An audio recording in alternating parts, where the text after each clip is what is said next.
All right, man. Welcome to the intro for Crow 777 Radio Podcast episode, where are we? 67. Jason and I are going to be covering the Brotherhood of Death, also known as Skull and Bones.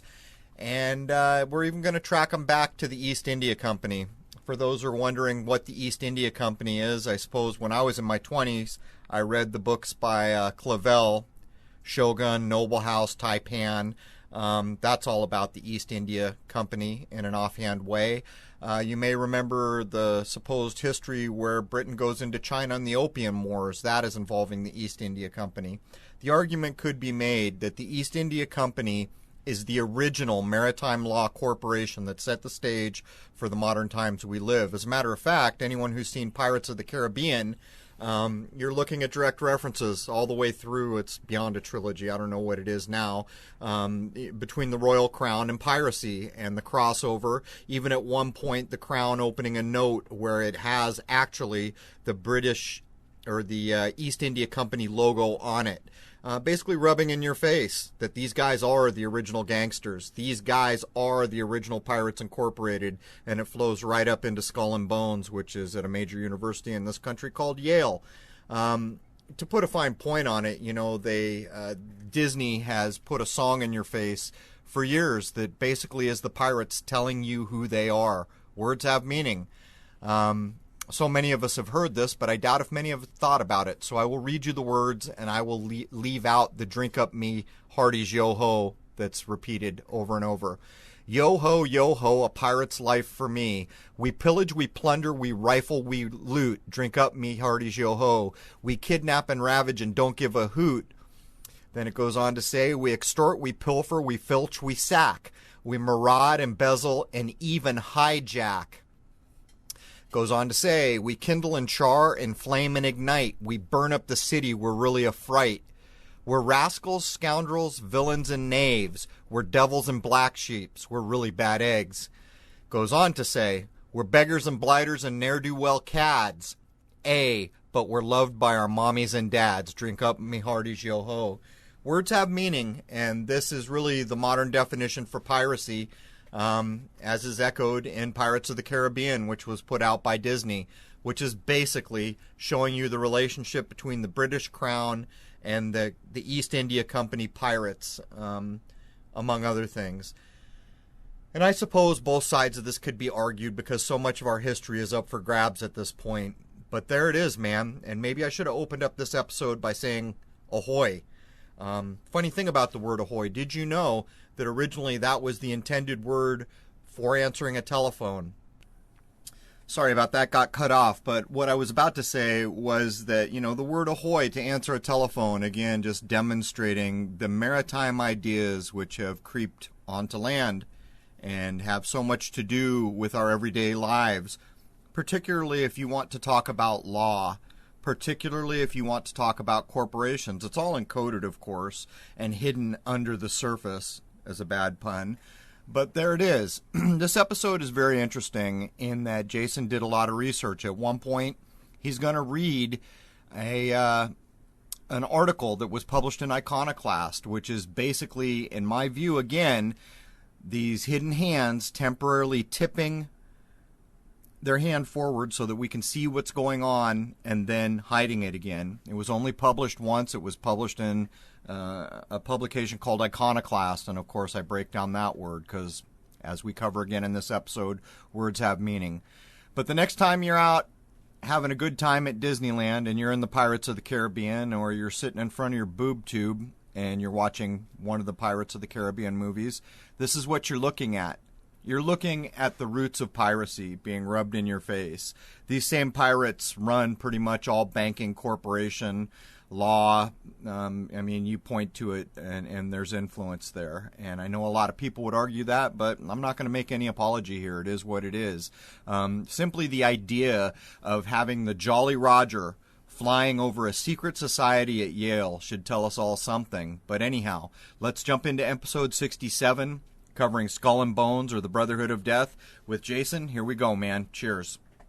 All right, man. Welcome to Crow 777 Radio Podcast. This is episode 67. Jason and I are going to go a little off the beaten path today and talk about the Skull and Bones secret society out of Yale. Just another one of the strange things we have here in the United States, where major important players in our life all belong to this organization, apparently.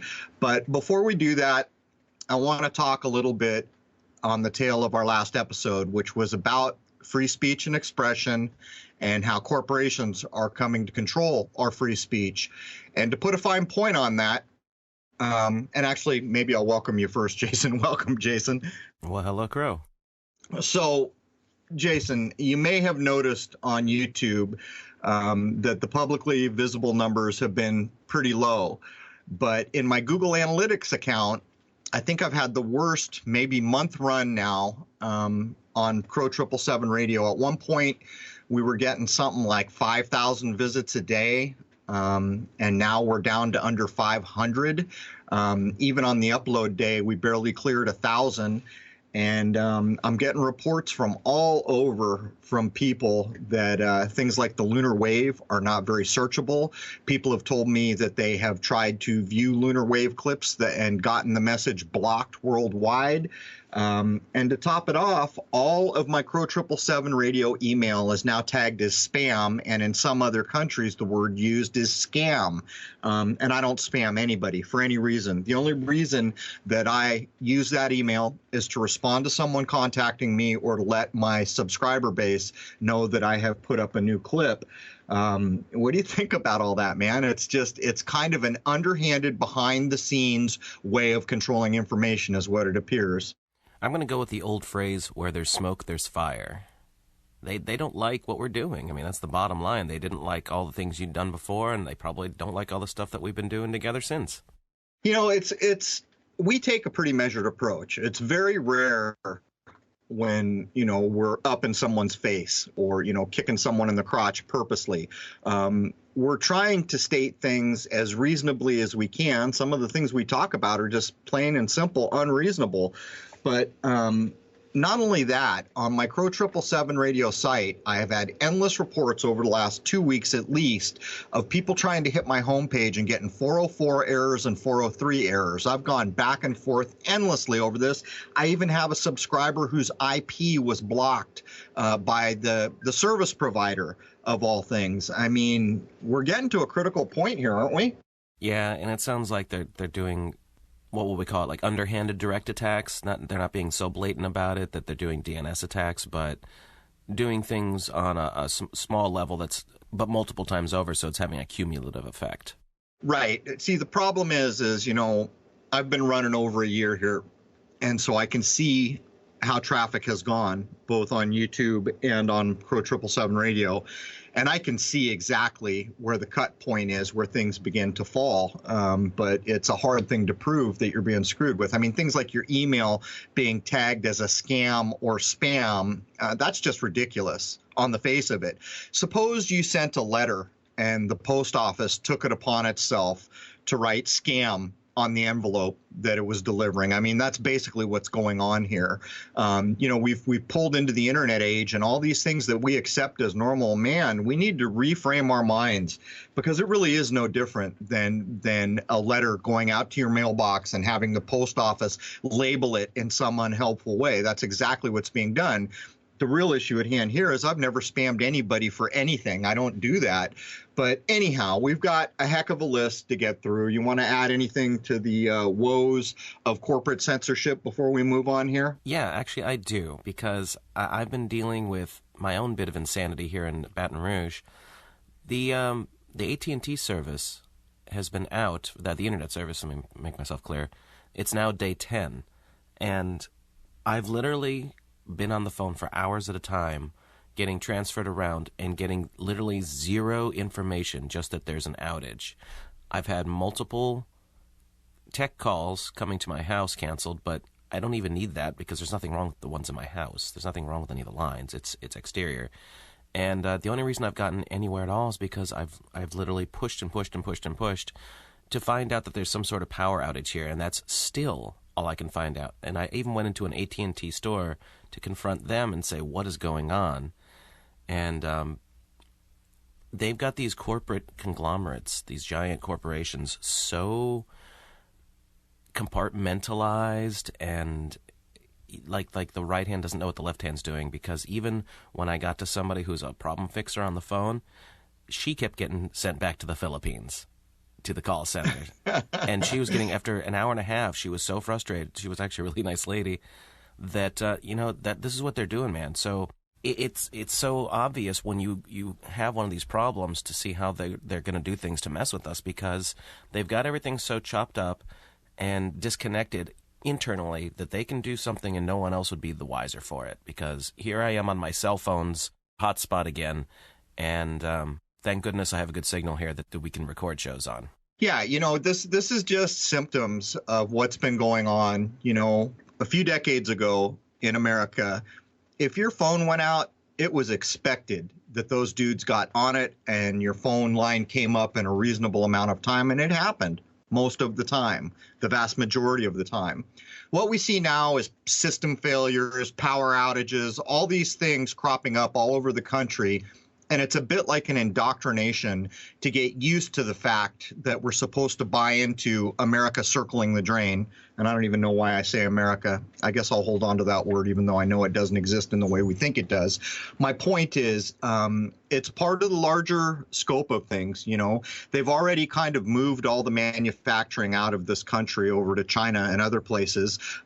They've gutted just about everything. When Detroit fell and Flint, Michigan, where all the cars were made, that's really where I marked the start point of the plan to really demote America. But I think what you're seeing down there in Baton Rouge is just more of the slow boiling of the water to get people used to the idea that we're not going to be what we once were. And it's a sad story, but it seems that's where we're headed. And all this social engineering seems to go right along with it, because we've talked about things like this before.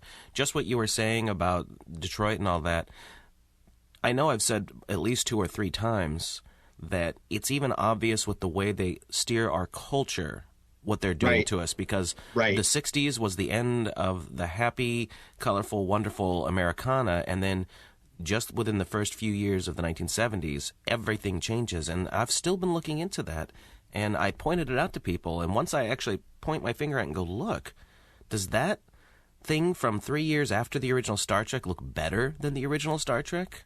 And the answer is no. It's grittier, darker, and then you have the original Star Trek that's colorful and bright and looks good, sounds good.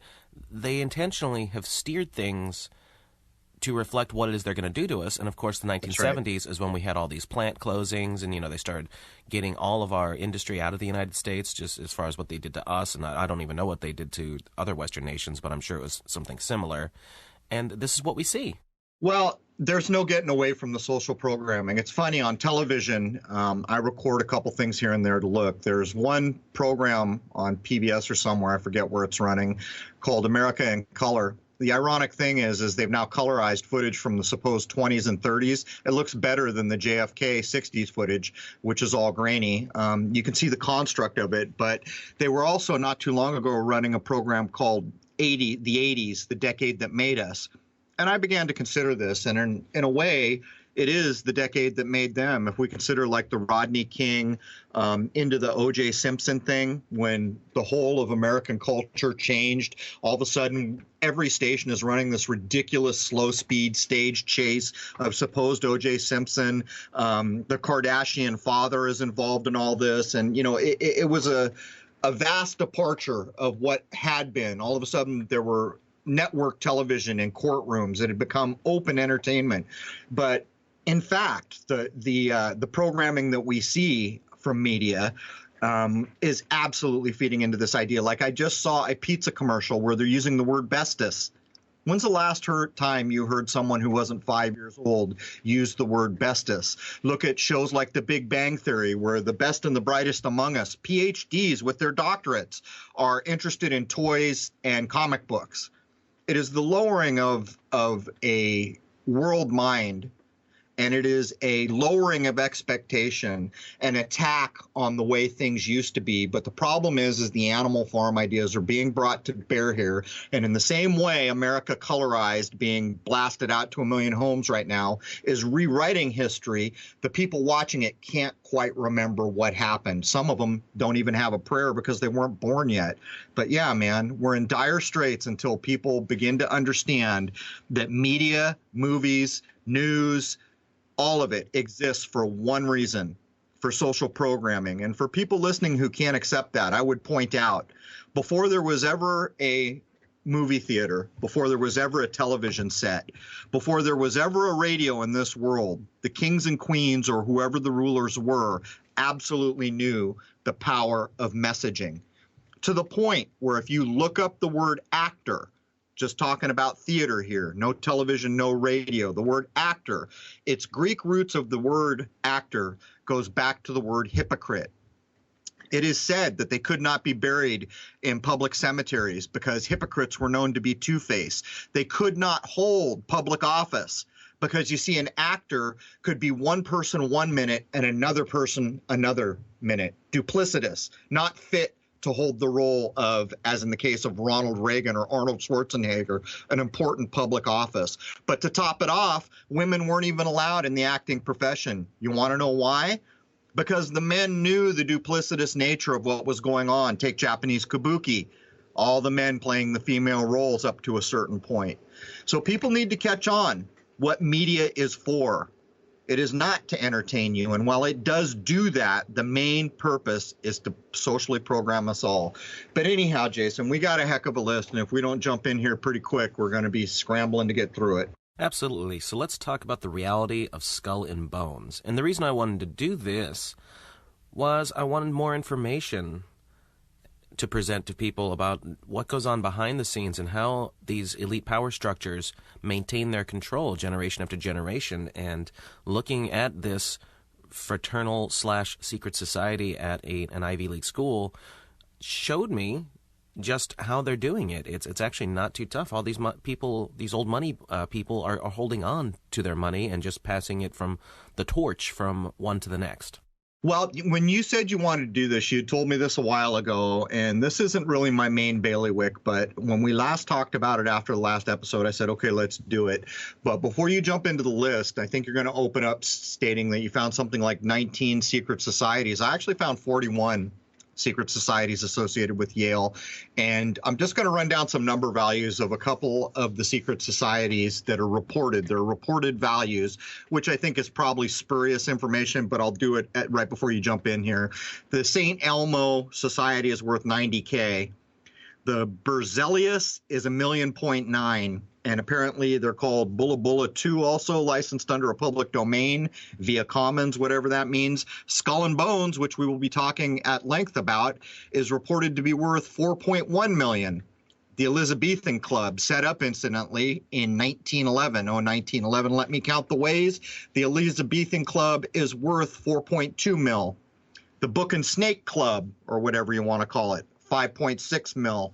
Wolf's Head, $6.8 million. Scroll and Key, $10.7 million, and that was the highest value listed for any of the supposed 41 secret societies, but I suspect the 19 that you found are the main players. Anyhow, I'll kick it to you, and let's jump into this thing. Absolutely. So Skull and Bones is indeed one of 19 secret societies that I found listed at Yale University, and it's the oldest, although Yale considers itself to have 40 or so clubs and societies in total. So there's your number that you found. There it is. Yep. So others of the secret societies besides Skull and Bones are named the Linonian Society, Brothers in Unity, Spade and Grave, St. Elmo, Aurelian Honor Society, Torch Honor Society, Nathan Hale, Desmos, Manuscript Society, Mace and Chain, Myth and Sword, Shabtai, Cup and Crown, Scroll and Key,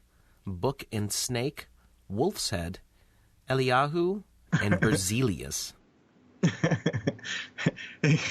Makes you wonder if there's a Dungeons and Dragons club. I mean, look at the names of these places, right? It does, man. It's a bit much, but anyhow, go ahead, keep pumping through. We need to get in a ways here. So trying to look into this is interesting because the members of Skull and Bones over the years have seemingly intentionally allowed a series of conflicting mythologies to surround the creation of their order. Now, some stories say it is its own unique creation, and another says it may have been an outgrowth of Freemasonry in one way, shape, or form. But the most likely explanation is this big thing I'm about to get into with a bunch of folks from the colonial era and then pre-Revolutionary War and then, of course, after the Revolutionary War. So I've said this before on episodes where we've dealt with Freemasonry and other supposed secret societies. It is my view that none of these kind of secret fraternal organizations are doing much different than the one next to it. But I would further say that most of these things in the West appear to me to be watered down versions of what Eastern masters kept alive. And it's hard to know how that may have happened. But I've even gone so far as to surmise that the Eastern masters recognized what the white people were doing with the information and purposely limited what places like Freemasonry actually got their hands on. So it looks to me like maybe places like Freemasonry certainly do have some secrets, and certainly it's encoding the more old natural ways, alchemy ideas, these kinds of things, but it's not the whole enchilada. And I suspect the reason it's not the whole enchilada is because the Eastern masters recognized its misuse. And that's just kind of an educated guess on my part. But anyhow, go ahead, Jason. Well, before I get into the very, very specifics of all this, the people behind starting Skull and Bones and all that had a lot of money. So if they wanted information or they wanted to set things in a certain direction, they had the money, power, and influence to do it. So, and as I start reading through the information that I found, you're going to see just how much influence they would have had. Right. The point I was making previous is if you research way back and try to get into the Eastern mindsets of the supposed, I don't know what the allegory would be, the yogi on the mountaintop who spent his whole life, detached from society, trying to figure out a deeper meaning to life. A lot of those teachings were said to be mouth to ear. It is further said that the traditions were not passed on until people were proven worthy. I've even read accounts where people would be in their 20s or 30s before they were allowed to move forward, spending a good part of their lifetime proving their worthiness to go down this road. And I think there's something to it, because if you look at the Eastern philosophies, a lot of it has to do with altruism, with the benefit of all living beings. And when we come down to Freemasonry and other secret societies we can look at, Skull and Bones is no different.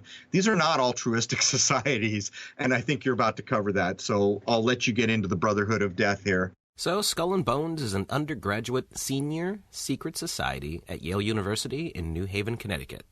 It is the oldest senior class landed society, supposedly founded in 1832, although I had seen the years 1830 and 1833 listed as well, but those don't add up with the other information that I found. So those on the inside of the society call it the Order.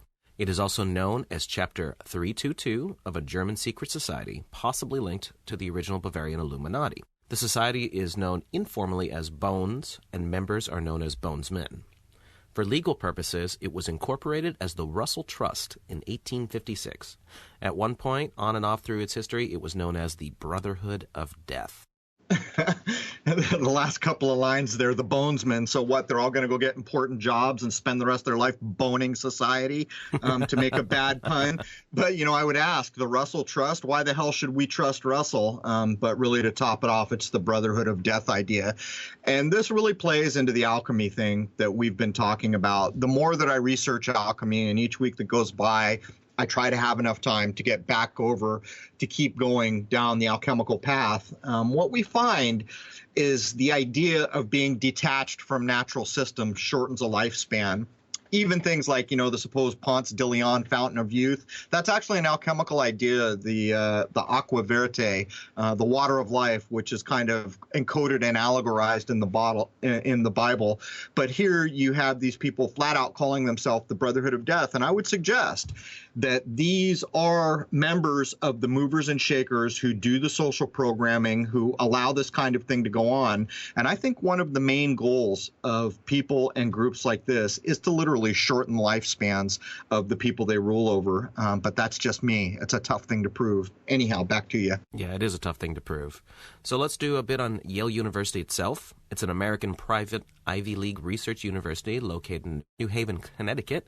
It was founded in 1701 and is the third oldest institution of higher education in the United States.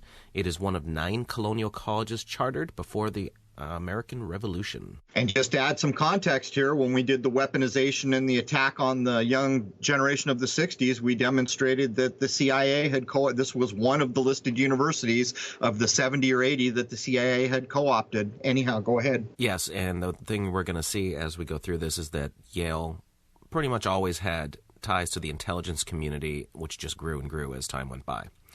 So the original university was originally chartered by the English Connecticut colony, which was known at first as the River Colony. This was to go on to become the state of Connecticut. It was organized on March 6, 1636, for a Puritan congregation. First established as the Collegiate School in Saybrook County to educate congregational ministers, it moved to New Haven in 1716 and shortly thereafter was renamed Yale College in recognition of a gift for the British East India Company governor Elihu Yale. In the beginning, it was restricted to teaching theology and sacred languages, but expanded the curriculum to include humanities and sciences throughout the 1700s. In the 1800s, the school introduced graduate and professional instruction and awarded its first doctorate in 1861. It was organized into a university in 1887. After 1890, there was rapid expansion of the faculty and student numbers, and this led to massive growth of the physical campus as well as its scientific research endeavors. Boy, a couple of key points here, Jason. Let's start with the organization date of March 6, 1636. Of course, March 6 is approaching the vernal equinox, and we've talked at length on this show about the importance of having to start alchemical processes near the spring equinox or the vernal equinox. But what's even more is they're founding a Puritan congregation in 1636, which of course encodes 666. But just to keep it brief so you can keep moving, you introduced a very big deal here in the East India Company. The East India Company of Britain, of British fame, that was in China and other places, is probably the first example of what corporations are going to become in this world. Not only are they maritime organizations, not only are they allowed by the British Crown to form their own militias and militaries and to govern over other provinces, the East India Company really seems to be where the woes of the modern age begin, in my view. Anyhow, back to you.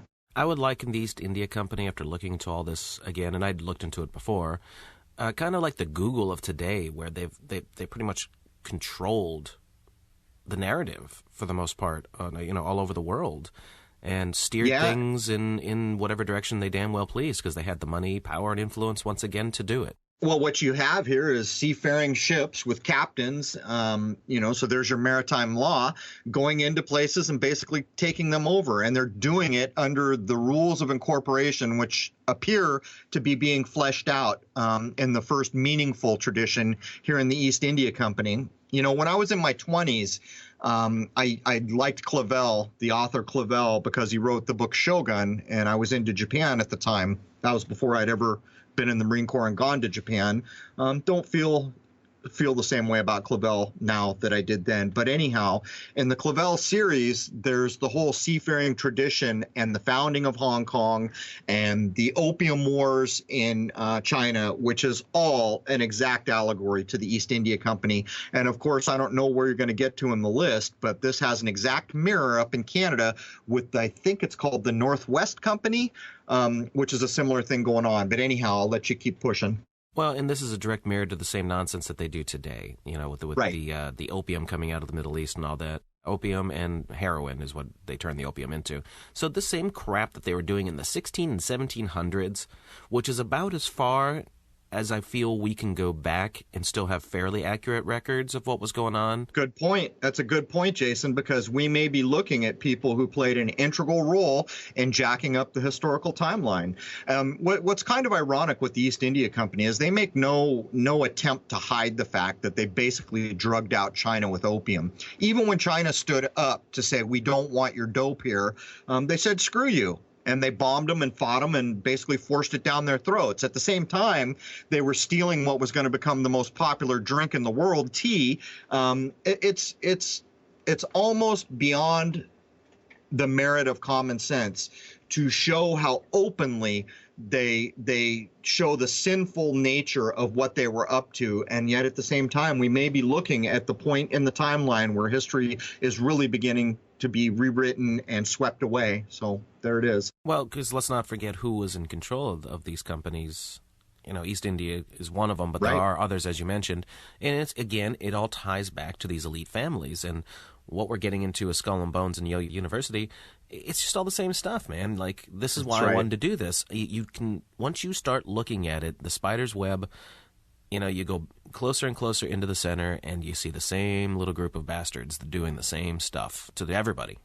Well, what's funny is I was doing some of the research. I found actual stupid articles written by places. I don't know if it was NBC, some major false news place like that, stating that Yale had changed its rules because so many students at Yale felt left out because they couldn't get tapped into a secret society. They were going to change the rules so that everyone could get into some secret society or another. I mean, it's all just ludicrous ridiculousness. And by the time you start naming the people who came through these organizations and the positions they held, it begins to draw a picture. And it really shows, as we get into this, the reach of those who were ruling through corporation and through maritime law.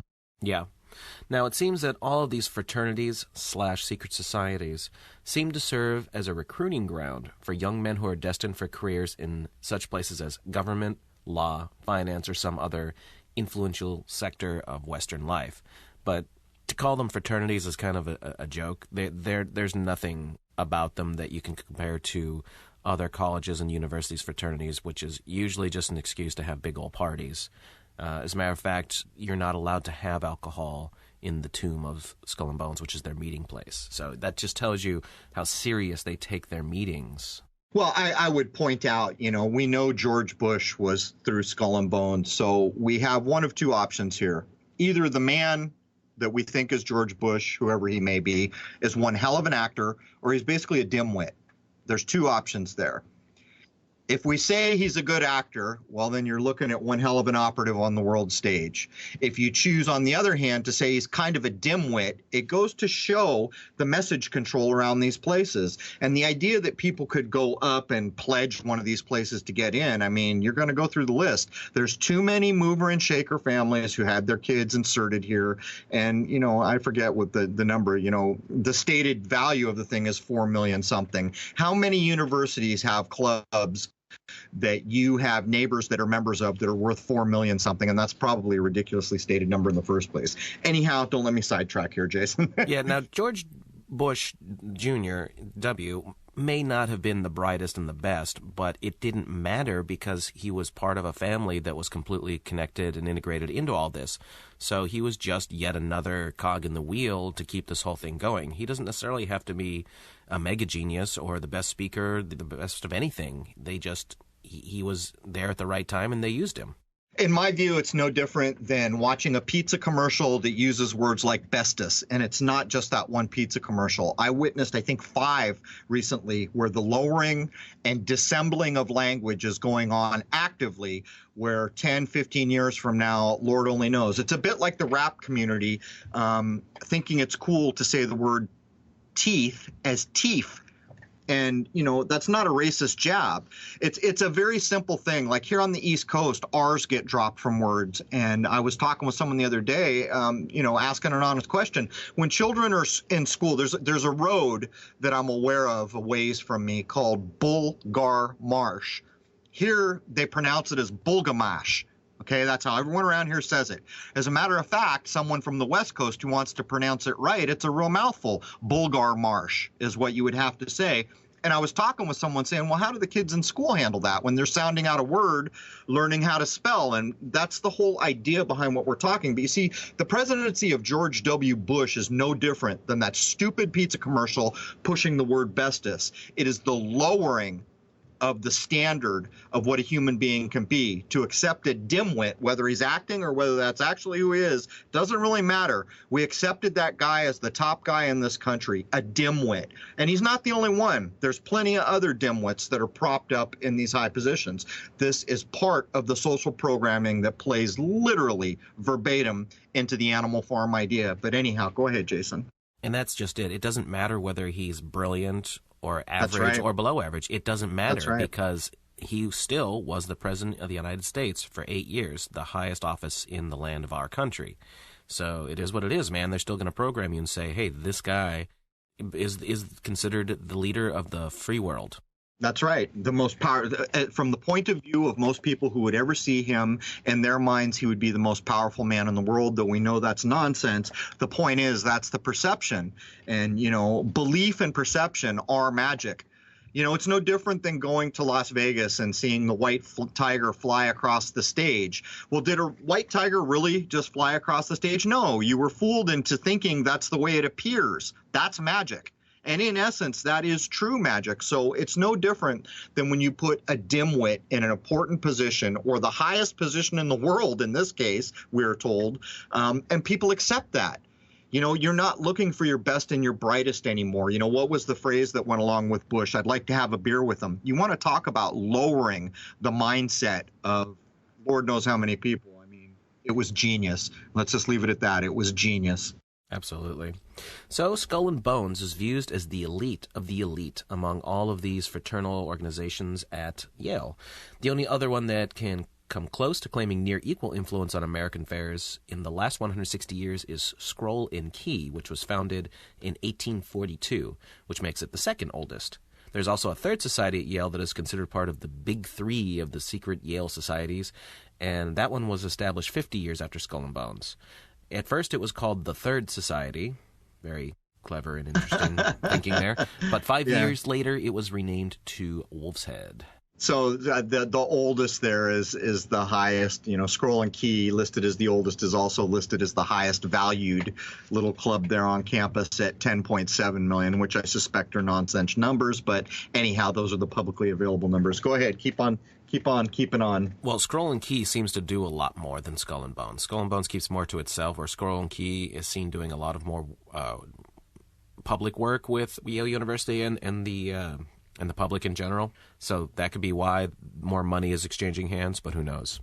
I don't know, man. They run an interference. It's a hard thing to know. Even as you go through the information on these places, you're really kind of biting your tongue the whole time, just wondering, you know, how much value is to any of this public information. It's a hard thing to know. But anyhow, go ahead. So the number tapped for all of these senior secret societies is always 15. And I don't know what the significance of that is, and maybe you do, but that is what always happens. In the junior year, they're tapping 15 students to be the new group for their senior year. Well, the average person would just use simple numerology to point out that it reduces to 6. I don't know if that's valid here. It could simply be that the size of the organization dictates how many people they want to tap, but it could also create a hierarchy. Suppose you have 25 very rich, powerful families, and yet it's known that only 15 are going to get tapped. You create that scarcity thing, which is so important in royal life. You know, the idea of ladies in waiting and all this other nonsense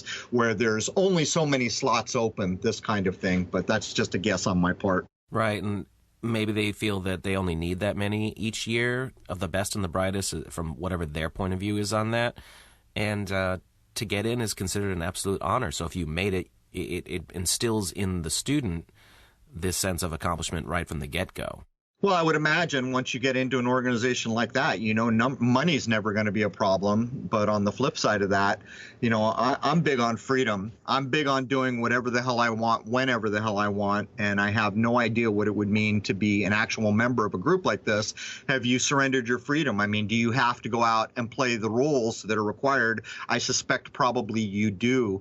You know, it's no different than a supposed royal court back in the day before electronic anything anything, where they're controlling the message. And if you can imagine the king or the queen saying, okay, all you serfs out there, we're going to go to war with the country next door for this, that, or the other reason, what you begin to realize is it's all messaging, and that messaging, to get the messaging out, all these roles are required. There are all number of people within the royal court that would have to play a role in painting the grand illusion that allows all these things to be facilitated. So there it is. It's a hard thing to know, but I suspect that while you never have to worry about money, you're not going to have the freedom that people like me have. What I noticed from looking into this is that Skull and Bones is very much like Freemasonry, especially the higher end of Freemasonry, where there is an integration and they all look out for each other, and that's what it is. You know, you're part of the club, and you do look out for each other, and you do things for each other throughout your entire life. Right. I think that's what, the kind of thing they were making fun of in the Simpsons episode where they mocked Freemasonry. But I would amend what I just said. You're also looking at a group of people who probably don't need passports. They jump on private jets, that kind of thing. That is a modicum of freedom. But the point I would make is you're being trained for a role, on the world stage. And so I would imagine that you're expected to do many, many things. We've already talked about Bush. Look what he had to do. What was that, 8 years he stood in as either a great actor or an idiot, one of the two? Hard to know, man. Well, let's not even joke around here. If you have a substantial amount of wealth, and I don't know what line you would draw to say if you have this much, but if you have a substantial amount of wealth, you pretty much have the freedom you want as far as being able to go where you want and do what you want without being stopped. Well, you also have to maintain the status quo. It is really no different than the kings or queens of yore, if there was such a time, ordering the serfs off to war. You see, you have to be able to say, you guys are going to do this, and have them do it. All these people are above the law, basically. So to keep that intact, they have to do all these things. I mean, look what we see in the news in any given day, all the false news, even the stupid pizza thing I've been mentioning, where they're lowering the language, using the word bestis, and, it's happening across all these fast food places. It's a concerted effort to keep control over the people at a lower level. You see, these people do have freedoms we don't have. They can travel all over the world. They can stay in the most expensive hotel, but they also have to maintain the status quo, and that requires that all these tables are set and all these stages are created and all this messaging is constantly going out. So, I mean, I would suggest there is a trade-off. When I look at it, I wouldn't be willing to participate. I value my freedom above all things, and I would not be willing to trade being rich for having to do all these nonsensical things so that someone could maintain power. But that's just me. Go ahead, man. Well, I have no doubt that they have to play the game. Now, as far as this dumbing down thing that these people do not participate in, let's just look at some of the things that have been integrated into culture already. For instance, people will say the word ask as axe now. Right. AXE instead of ASK. Or just the way a lot of people will intentionally spell things wrong to go along with what's cool accented pronunciation, like instead of saying the, they'll say duh, da, or and all these things. That's deliberate, folks. They're coming after you. You would never see these people, these Ivy League people, would never partake in this. Well, there's a reason, Jason. You see, what you're pointing out here is couched in culture. It shows the aspect of culture that is social programming. But what people may not be catching on to is every word has a meaning. The fact that a word has a meaning means that it has an etymology. There are roots to that word. When you take the word teeth and make it teeth, or the word the and make it duh, you're beginning to lose the breadcrumb trail that you would have had if you ever want to understand what language is about. If you want to know the etymology, you have to know the proper usage of the word. If you want to know where that word came from, you have to be able to track it back. And so in essence, by changing words through culture this way, you're adding another place you would have to track back through to get back to what a word means. And let me tell you something, words have meaning. And if we all took the time to look carefully at language, we would all be a lot better off, because so much is being told us just on the face of what's being said that we've been taught by culture and school and other things to not catch. It's unfortunate, but, I wanted to point that out. This is not just about whether you say a word right or not. It's about the value of a word, what a word can mean, and what you can derive from a word. And when you begin to change words and malform them and turn them into something else, that's just another part of a maze someone would have to go through to get back to what it originally meant. So anyhow, there's that. And let's not also forget, by doing this, they are drawing a definitive line between us and them. I mean, that's right. No one who speaks with this slang that they've integrated is going to get a high-end CEO job, or, for instance, or something like that, I mean, despite what they dress like and look like, they couldn't even speak and communicate in a way that would be acceptable to higher society. And that's not on purpose. Well, it's the idea of the old, what was those movies they used to make in the golden age of Hollywood, where there's a Cockney girl and, the bet from the lords is that they can teach this Cockney girl to fit into higher society. It's exactly what you're pointing out. My wife and I have had this conversation about the difference between the East Coast and the West Coast. We've laughed that when you're on a beach in California, you really don't know most of the time whether you're standing next to a trash collector or a CEO. But here on the East Coast, you damn well know. You damn well know. There's all these tells, from dress to mannerism to speech to everything. The kind of class society here on the East Coast is much more visible than it is in places like California or Hawaii. But anyhow, I'm kind of digressing here. Go ahead, man. So the selection procedure for the new members of Skull and Bones has been the same since 1832. Each year, 15 potentials are chosen, as we stated. This number does not deviate. On average, about 500 to 600 members of the order would be alive and active at any one time. Roughly 1/4 of these take an active role in furthering the objectives of the order. The others lose interest or perhaps even change their minds about what's actually going on. Those are considered silent dropouts. Yeah, it almost seems to me like the whole 15 thing is just a calculated way to keep the numbers, if those are even accurate, between 500 and 600 members. And again, when you have a real insider group of people like this, the people at the top are going to have ironclad controls. You can't have a person in one of these positions go off the handle and do things that they're not supposed to do. You just can't have it. So I would imagine that this is all just part of the ironclad, maintaining membership at a certain level, and the whole game that's got to be played. So looking at available biographical data on the early Skull and Bones members, the money required to sustain the Secret Order's campus affairs and its broader role in placing its members into key positions of influence upon their graduation from Yale seemed to derive, as we were discussing, from the opium trade in the Far East. And that trade was set up by the British East India Company and was flourishing by the time the Treaty of Paris was signed in 1783 that ended the American War of Independence. Now, the East India Company during this period was controlled by the Baring Brothers Bank. Toward the closing decades of the 17th century, the British House of Rothschild, where we heard that name before, would supplant the Baring brothers as the controlling financial interests in the China opium trade. Through the sponsorship of the Barings and also the Rothschilds, a number of New England families, some of whom had sided with Great Britain during the American Revolution, were brought into the opium trade as junior partners. These merchant families ran fleets of clipper ships and became, in many cases, fabulously wealthy as a result of their association in business dealings with the British East India Company. Now, here's a bunch of names of key New England merchant families, that some of which are going to be very familiar to a lot of people. Cabot, Coolidge, Forbes, Higginson, Sturgis, Lodge, Lowell, Perkins, and Russell. Now, this is kind of the original line. These New England merchant families founded the United Fruit Company and the Bank of Boston. And these original families have so heavily intermarried and basically got in bed with each other that they are like an intertwined power network all to their own.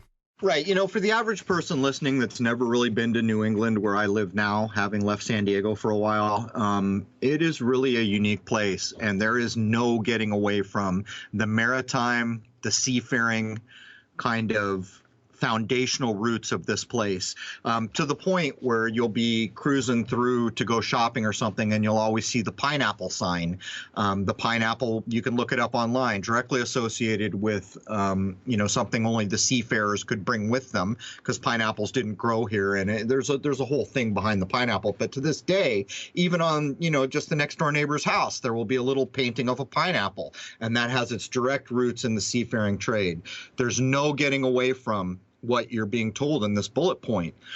Think of the idea of legalizing marijuana, or the supposed opiate addiction problem in this country, which is coming through drug companies. Basically, what you're looking at here is powerful people taking over a drug trade, making it legal for them, illegal for everyone else, whacking out an entire country on opium and becoming filthy rich because of it. At the same time, they are legislating for everyone else a different set of rules. So you can kind of see how the pirates are coming to bear here. And that's exactly what these people are. They are pirates. Go ahead, Jason. Sure, and that is the whole point why they use the Skull and Bones logo. That's right. They are above the law, and they're telling you that. We are above the law. We can do what we want. We will do as we want. Well, I would point out, anyone who wants to go back and look at those ridiculous Disney movies with Johnny Depp, what do you think is being portrayed there? They're showing you the British Crown as one of the maritime forces, and they're glorifying the pirates on the other side. If you pay close attention to the narrative in those movies, what you're looking at is an echoing of the piracy we are talking about in this episode. That's all there is to it. Okay, so going back to explain all of the things that we've just gone through in more detail, there are three aspects that could be said to have converged on Yale at the beginning of all this, and that would be espionage, or the intelligence community, drug smuggling, which we've been discussing, and the international drug trade itself as a whole, because this has been integrated into everything for a very long time, and of course, secret societies.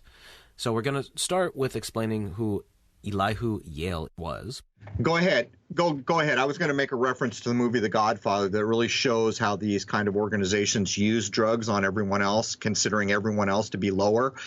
Anyone who's interested can go look at the original Godfather movie where they're pushing drugs into the black community. Listen to how those people are referencing the black community and using the drugs, because that's basically what's going on here at a much higher level. Anyhow, go ahead, Jason. Well, the Godfather character in there didn't like the drug thing and had to accept the fact that this was the way of the future, this was happening, and he finally said, put it in the black communities, they're animals anyway. And that's exactly what did happen. That's just a kind of a on-screen persona version of the reality of it.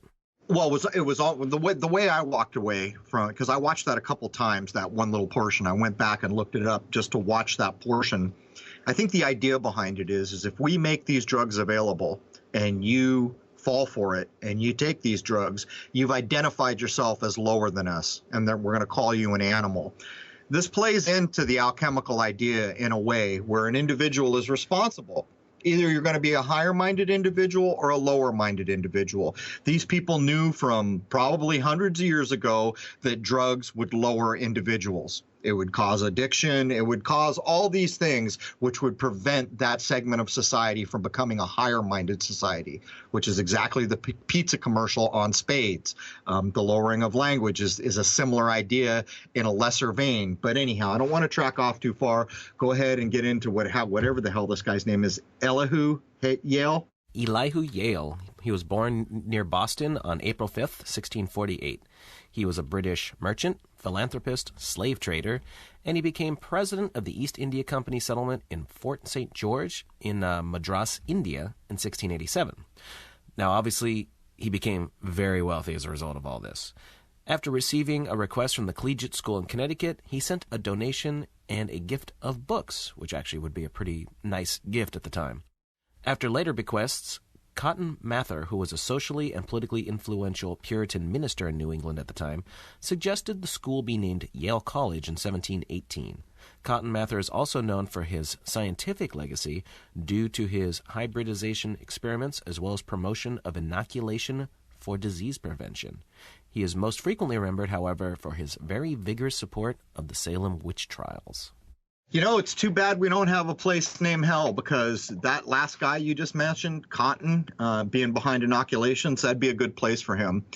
Just the other day, I was out at a Rite Aid, and there's a big sign promising seniors that they will get 30% with an immunization off their next purchase on top of the 20% they will already get from having been a member. In other words, you come in, let us immunize you, we will give you 50% off your purchases. It is such kind of the most evil thing I can imagine, to be putting these things in older people simply because they can't afford to buy the things that they need in life, and they need to get the 50% off. And here we're looking at the roots of it. And Cotton Mather, here he is, the promotion of inoculation. Anyhow, go ahead, Jason. I see giant signs everywhere here. Out front of, there's a chain here called Albertsons. Every one I go to, there's giant signs out front, and as soon as you go in the door, about getting your immunizations and flu shots, blah, blah, blah, blah, blah. Man, they just push it and push it and push it and push it. It is so bad here that there's a place called Fall River, which at the height of the mills in, I don't know, maybe less than 100 years ago, was a very rich place. Now it's not, but there's a big billboard sign that we drive by sometimes, and it says this: "What inoculations do you need?" I'm not even kidding. That's what the sign says. But anyhow, back to you. All right, so next we're going to talk about Nathan Hale. He was born in Coventry, Connecticut in 1755. He attended Yale College with his 2 years older brother at the age of 14. They were both members of the Linonian Society. He graduated from Yale at 18 with first-class honors in 1773 and became a teacher. By 1775, Hale was in the Army, and shortly after, along with 3 other Yale graduates, Nathan Hale was part of what was called the Culper Ring. This was one of America's first intelligence operations. It was organized by Major Benjamin Talmadge under orders from General George Washington in the summer of 1778 during the British occupation of New York City. Now, this would have been at the height of the Revolutionary War. Nathan Hale was the only operative to have been discovered by the British, and he was hanged in 1776. The legend, although it's not historically proven, is that he spoke a very famous quote that we get taught in school a lot of times, right before his execution. "I only regret that I have but one life to lose for my country." Yale College, later Yale University, has always had ties with the intelligence community since the founding of this republic. Yeah, it's funny, hearing the bullet point and the way you just read it, everybody knows the Hale quote, "I regret I only have but one life to give for my country." Everything you read about him would suggest the exact opposite about this man, that he's one of the guys that's not out there to give his life away. He's out there to pull the strings. But there it is, man. That's just my take. Now, the third person to tie into this in the early days is a man named Samuel Russell. Born in 1789 in Middleton, Connecticut, he was an American entrepreneur and trader. He founded Russell and Company in 1832, which was the largest and most important American trading house in China from the years 1842 until its closing in 1891. This company was established for the purpose of acquiring opium in Turkey and smuggling it into China, along with trading in Chinese silk and tea. Russell and Company merged with the Perkins of Boston Syndicate in 1830 and became the primary American opium smuggler. Many American and European fortunes were made as a result of the China opium trade, as we've been discussing. Many well-known families were tied up with all of this, many of which, as we know, still hold power to this day. Yeah, as a side note, where I am, there's a big triangle where it was supposedly slavery for sugar and rum, the idea of using the things that made people drunk or high. But, as I was looking at the research you did here, Jason, it began to occur to me that we really appear to be looking at the long game here. Here you're mentioning dates like 1832, where America's in China, Britain's in China. All the people associated with this kind of shipping conglomerate have places in China. These are not the only countries. It almost appears to me like the shift we see now, where China is going to be on the ascendant and kind of trump, not to make a bad joke, what America used to be. China is going to be the new boss in town. It almost looks like we're looking at the groundwork planning for this all the way back to here. And that's just an educated guess, but if it's right, can you imagine? Talk about the long game, man. Well, we always hear that these elite people have a very long game. And it would be easy really to do that if indeed you had all these little micro secret societies passing that from one to the next as the years go by. You can see how they would have set this up. And if you're a young, impressionable fellow being brought into one of these organizations and you're being given this long-term plan that you get to be a part of, man, that's going to play into your ego big time. Yeah, I agree. But I would ask, someone alive in the 1800s being told that, it's going to be 20-something before we really start to do all the things we're laying the groundwork for, why would they be willing to spend their whole life? And this plays back to the alchemical idea that I've been going at for so long. It appears that the top people in this world live a lot longer than everyone else. How much longer, I can't tell. In the Bible, we see, Methuselah being listed as the longest person. What's that, 996 years or 99 years? I've forgotten. Almost 1,000 years from Methuselah encoded into the Bible. In popular music, we could live for 1,000 years, and I'll make wine from your tears, again, echoing the biblical idea. We see these ideas echoed all over the place, but what's the real truth here? Is it possible that some of these people are living long enough that they could have been alive in the 1800s to realize what's going on now? For the average ear, that would seem a million miles away. But I'll tell you what, the more I look into alchemy, the more I begin to wonder what the possible lifespan of a human being is.